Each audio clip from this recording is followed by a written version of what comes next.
discursos preparados hoje é pelo Duarte Gouveia. E vou chamar aqui o Paulo Nuno Melo para explicar quais são os objetivos do discurso do Duarte. E já agora também para apresentar o Duarte. Nuno Melo, faz o favor.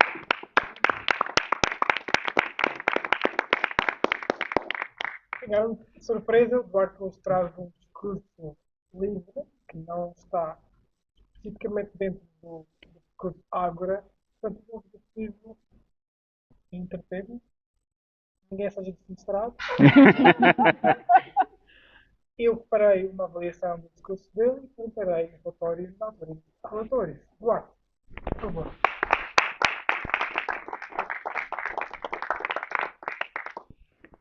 Comportamento animal. De tanto que havia para dizer do comportamento animal, eu vou cingir-me a uma parte mais restrita que tem a ver com o comportamento animal relativo à parentalidade. E a primeira, começar com uma experiência que foi feita nos anos 50 e que deste senhor Harry Harold, não é o nome do macaco, é o nome mesmo do investigador, e o que ele fez foi ter uns macacos que davam leite, mas tinham este aspecto robótico, muito pouco carinhoso. E aquilo que se descobriu com esta experiência é que os macacos bebés que tinham a quantidade nutritiva completamente necessária para o seu desenvolvimento tinham, no entanto, graves problemas de desenvolvimento. Eram animais frágeis, medrosos, com imensas dificuldades. E ainda que entre os dois robôs eu preferisse o mais peludinho, não era o mesmo do que ter uma macaca mãe. Ou seja, os carinhos, o conforto, o toque, faziam diferença efetiva no desenvolvimento do macaco bebê. Esta foi uma primeira experiência dos anos 50 que mostrou como, de facto, a parentalidade faz a diferença e não é apenas uma mera função de alimentação. Mas falamos de outros casos. Falamos muito das aves. Vamos falar muito de aves hoje. Nas aves foi descoberto algo extraordinário. Foi descoberto que 20% dos ovos não correspondiam ao pai que era suposto.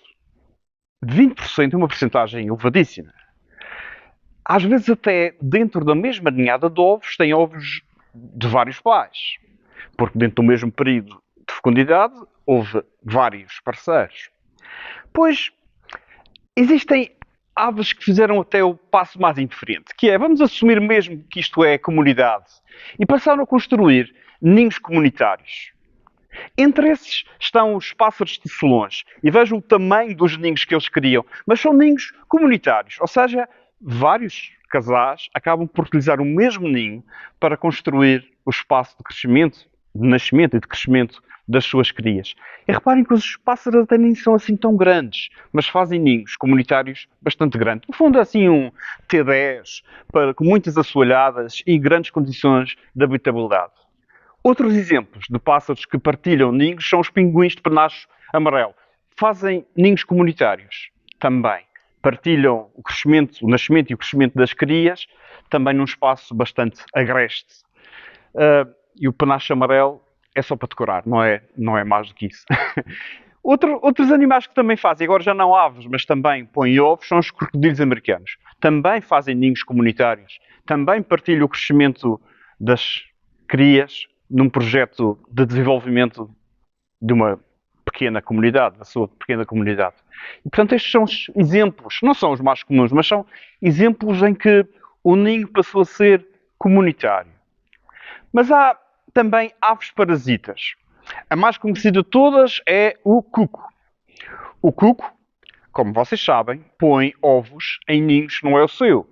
Isso pode parecer que estamos a falar de uma parentalidade descuidada, alguém que não vai ter um grande cuidado com os filhos, mas não pensem nisso de todo, não é assim. Porque a mãe cuco gasta muito tempo a observar as outras aves para saber se são boas mães antes de escolher em que ninho é que vai pôr o seu ovo. Ok? Portanto, o ovo é colocado com cuidado.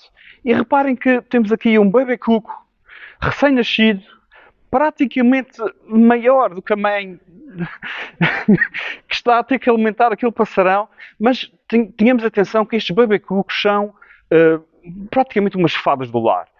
eles mal têm a oportunidade, os ovos dos cucos eclodem mais cedo, e mal têm a oportunidade, quando estão sozinhos no ninho, limpam a casa toda. Nomeadamente, os outros ovos estão ainda por nascer, eles deitam-nos fora, para garantir que têm mais acesso à alimentação. Também com este tamanho de corpo, o que é que estariam à espera? Estava mesmo a precisar de muita alimentação.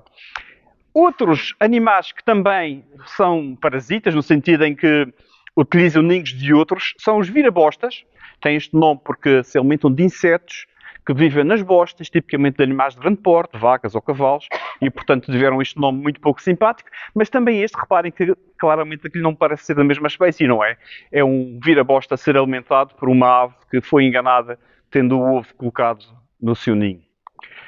Também existem animais monogâmicos. E, por exemplo, os albatrozes. Os albatrozes são animais monogâmicos. Os albatrozes são animais absolutamente extraordinários. Desde logo porque têm uma envergadura de asas que pode chegar aos 3,5 metros. Isso significa... Eu fui praticante de parapente e, portanto, isto é particularmente interessante para mim. Significa que eles conseguem planar cerca de 23 metros por cada metro que perdem a altura. As nossas asas de parapente nem chegam a metade deste desempenho, apesar do desenvolvimento tecnológico. E eles conseguem navegar no mar, ou seja, a própria essência de ondas no oceano, a diferença da altura e o ar que desloca a onda a passar é o suficiente para eles aproveitarem essa diferença, esse pequeno ar que está ali a se movimentar para percorrer os oceanos apenas com esta diferença de altura, sempre muito rentinho à água. Reparem a envergadura das asas deste animal. Mas estes animais são monogâmicos, fazem casais duradouros para a vida. Outros são os castores. Os castores também fazem um grande complexo habitacional, como podem ver, com as represas, e o seu complexo habitacional é tão difícil de construir, tão trabalhoso, que também precisam de casais para a vida, para manter o lar em condições.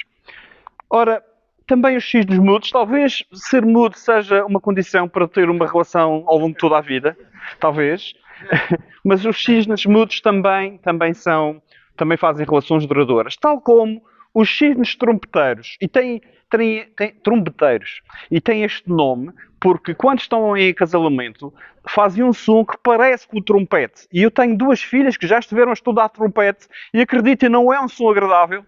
E portanto, eu acho que aqui a lógica de aprendizagem para o resto da vida é ele faz tanto barulho que ninguém mais quer aquele parceiro. Aquele já está atribuído, vamos ao próximo. Outros casos de relações duradouras são os lobos. Os lobos também fazem relações duradouras na criação das suas proles. E o facto que muita gente desconhece acerca dos lobos é que todos os cães, literalmente todos os cães, vêm dos lobos. Todos eles, todos os que nós conhecemos. Só que, como isso já aconteceu entre 20 mil e 40 mil anos, não se sabe exatamente quando é que começou a domesticação dos cães, nem exatamente como é que aconteceu, já aconteceu há muito tempo. Eu, por exemplo, não me lembro o que é que foi ontem o jantar, o que aconteceu há 20 mil anos, mas os lobos, no fundo, deram origem a todos os animais. Todos os animais, os cães, inclusivamente os chihuahuas. E, portanto, entre o comportamento do lobo e o chihuahua, vejam a evolução que nós tivemos. Mas, enfim, os lobos, como é que aconteceu esta domesticação? Houve uma experiência. Eu comecei com uma experiência e termino também com uma experiência. Esta é uma experiência que foi feita na Sibéria, em 1959, e foi uma experiência feita com animais selvagens, com a raposa prateada, que, como podem ver na imagem, não é propriamente um animal com um aspecto muito dócil. Bom, então o que eles fizeram nesta experiência foi, ao longo de várias gerações, foram fazendo seleção dos animais, entre os que nasciam, escolhiam os mais dóceis. Aqueles que tinham comportamentos mais favoráveis para com os humanos. E ao fim de poucas gerações, quando digo poucas, estamos a falar de 6, 7, 8 gerações, não muitas. Ao fim de poucas gerações, aquilo que aconteceu é que as raposas deixaram de ter o seu ar feroz para passar a ter orelhas caídas, caudas curvas em vez de ser caudas em sinal de alarme, manchas na pelagem em vez de ter a pelagem toda de uma cor sólida, começou a ter manchas e começaram a ter comportamentos de cachorrinhos pequenos. E, portanto, talvez isto mostre como uma pequena mudança do comportamento possa fazer uma diferença tão grande quando fazemos seleção, geração após geração. Talvez tenha sido assim, como os animais nasceram, como os cães foram domesticados e nasceram para a nossa comunidade, para serem animais domésticos. Talvez foi nesta fase de passo a passo. Mas queria terminar com esta mensagem que é a seguinte. se em poucas gerações, pequenas alterações de comportamento adotando comportamentos mais dóceis, selecionando comportamentos mais dóceis, fazem tanta diferença nos animais, como é que entre nós, pessoas, se formos mais dóceis uns para os outros, ao fim de várias gerações, o que é que irá acontecer?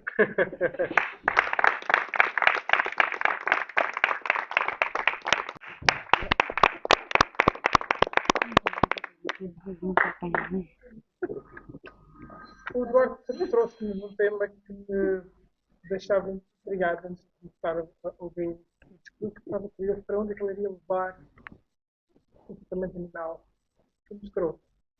Ele começa com uma experiência, pensei, falar de ciência, e falou um pouco. E depois de várias formas de animais cuidarem dos seus pequeninos, de várias formas adicionantes para nós, como o parasitismo e algumas espécies. Falou dos lobos, dos castores, das raposas e como a evolução pode acontecer no reino animal, depois trazendo comportamento para nós. Eu achei interessante a forma como ele usou um tema, como dizer, fácil de integrar, de nós podermos escutar sem grande fricção e pode expressar-se amplamente, pode usar a sua capacidade vocal, de gesticulação, de trazer certas piadas a meio.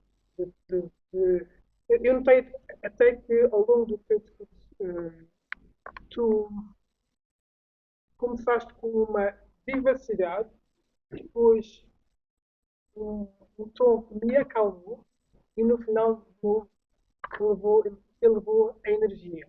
Num assunto que não tem que ter nada disso. Portanto, foste tu que trouxeste essa energia. Eu gostei da forma como tu colocaste aqui no lado do palco, usando a imagem, pouco texto, para poder expor as tuas ideias. Eu aqui recomendava que podias usar mais o palco. E mesmo que atravessasse a imagem, porque nós conseguimos captar na mesma, eu achei que a tua escolha de imagem e pouco texto foi o suficiente para nos enquadrar no que dizer, sendo que tu continuavas a ser o foco da atenção. Também achei particular afinidade com o exemplo de parapente, também fez parte da minha vida, e que tu aí foste um pouco mais poético, usaste mais as mãos na revelação do albatroz sobre o mar. E apesar de ser um à parte, trouxeste algo teu, que se demonstrou, pronto, é certo que és animal e eu também me estava a falar de outros animais e ali falaste de ti.